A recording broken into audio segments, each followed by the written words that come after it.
အားလုံးပဲမင်္ဂလာပါကျွန်တော်ဒီနေ့ပထမဈေးကိုမနေ့စောကြီးသွားပြီးတော့မှဈေးသားဝယ်မှုပဲရှိပါတယ်ပထမဈေးကမနေ့9နာရီကနေစပြီးတော့မှဈေးရောက်နေသူတွေရှိရလို့လည်းကျွန်တော်သိထားပါတယ်ပြီးတော့ရောင်းနေသူတွေကလည်းလက်လီလက်ကားပေးတဲ့ဟာမျိုးတွေပေါ့နော်လက်လီလက်ဝယ်လို့ရတယ်အများသောအားဖြင့်လက်ကားရောင်းချင်တဲ့သူတွေလာဝယ်ကြတယ်လို့ကျွန်တော်သိထားပါတယ်အခုကမနေ့9နာရီပဲဖြစ်ပါတယ်ဈေးကိုရောက်တဲ့ချိန်ကျရင်လည်းဘာလေးတွေရောင်းလဲဘာလေးတွေဈေးသက်သက်နဲ့ရမလဲဆိုတော့ကျွန်တော်နဲ့အတူလိုက်ကြည့်ပေးပါဦးနော်bye ဈေးကိုရောက်ပါပြီဈေးကို9:35မှာရောက်တာဖြစ်ပါတယ်9:35မှာဈေးကဖွင့်နေပါပြီတချို့တွေကကြတော့လေဒီအခုမှဖွင့်နေဆိုင်လေးတွေရှိရပေါ့နော်ဟုတ်တော့လေဘာလေးရောင်းလဲဆိုတာကိုလိုက်ကြည့်လိုက်ပါဦးမယ်နော်ကတော့ဈေးပဲဖြစ်ပါတယ်ဒီမှာဆိုရင်အင်ကြီးလေးတွေရောခေါင်းဝင်လေးတွေရောပေါင်းမိလေးတွေရောရှိပါတယ်ရဲဟိုလာပါရင်စစ်ရှာလေးပါဒါ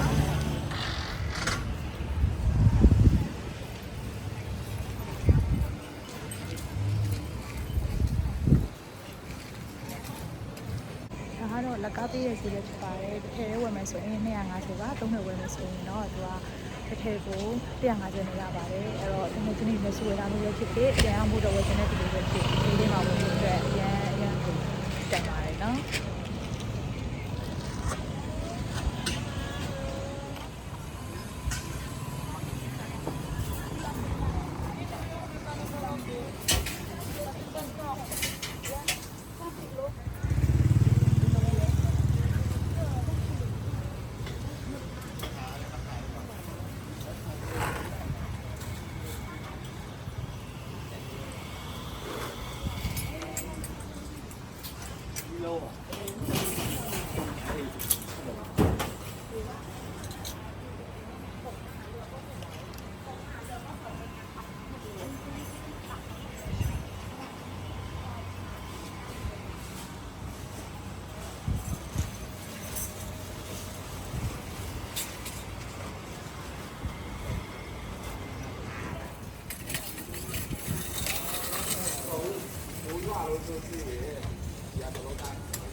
เขาบอกจะไปเช่าบ้านอยู่แถวบ้านผม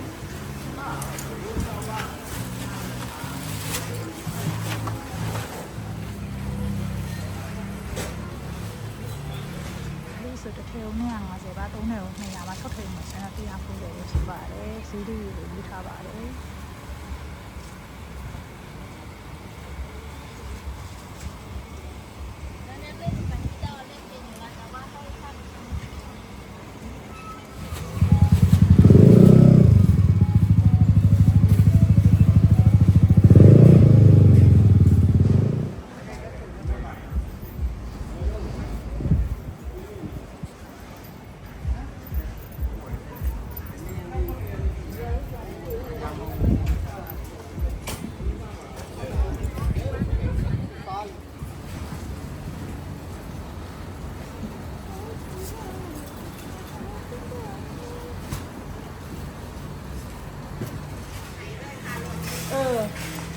อันนั้นทัวร์เนี่ยอันนี้พูดเก็บใหม่เนี่ย How much for this one? 250 baht. For 3 or 1? 200 baht. Okay.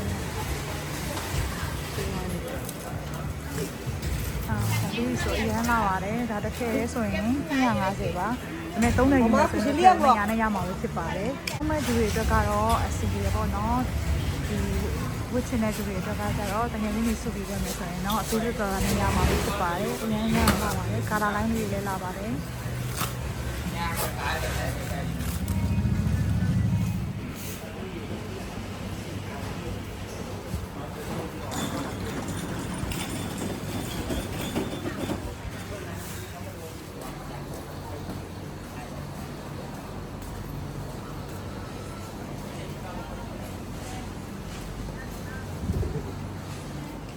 ဒီပတ်ခဲ့ပါပြီဒီဈေးလေးကဝယ်လို့အရင်တက်ပါတယ်ဈေးဝယ်ပြီးတော့ပြီဒီဈေးလေးကတော့ပြန်ရောက်တဲ့သူတွေပဲဖြစ်ဖြစ်ဝတ်ဖို့အတွက်ဝယ်ချင်တဲ့သူတွေပဲဖြစ်အရင်ကဝယ်လို့ကောင်းတဲ့ဈေးလေးပဲဖြစ်ပါတယ်ပြန်ရောက်တဲ့သူတွေအတွက်အများကြီးဝယ်ရတာအဆင်ပြေပေမဲ့ဝတ်ဖို့အတွက်ဝယ်ချင်တဲ့သူတွေကတော့တကယ်ချင်းတွေအများကြီးနဲ့စုပြီးတော့ဝယ်ရင်အဆင်ပြေပါတယ်เนาะဥပမာဆိုရင်ပေါ့เนาะတစ်ထည်လေးကိုဝယ်ရင်250ပါ3ထည်ဝယ်မယ်ဆိုရင်တစ်ထည်ကို150ဆိုတော့အများကြီးတန်သွားပြီလေเนาะဘန်ကောက်ကိုရောက်ရင်ပတူနန်းဈေးကိုလာဖို့မနေပါနဲ့เนาะအချိန်များတဲ့သူတွေအတွက်လည်းမနေ့9နာရီကိုထားပြီးတော့ဈေးလာဝယ်လို့ရပါတယ်အားလုံးပဲ bye bye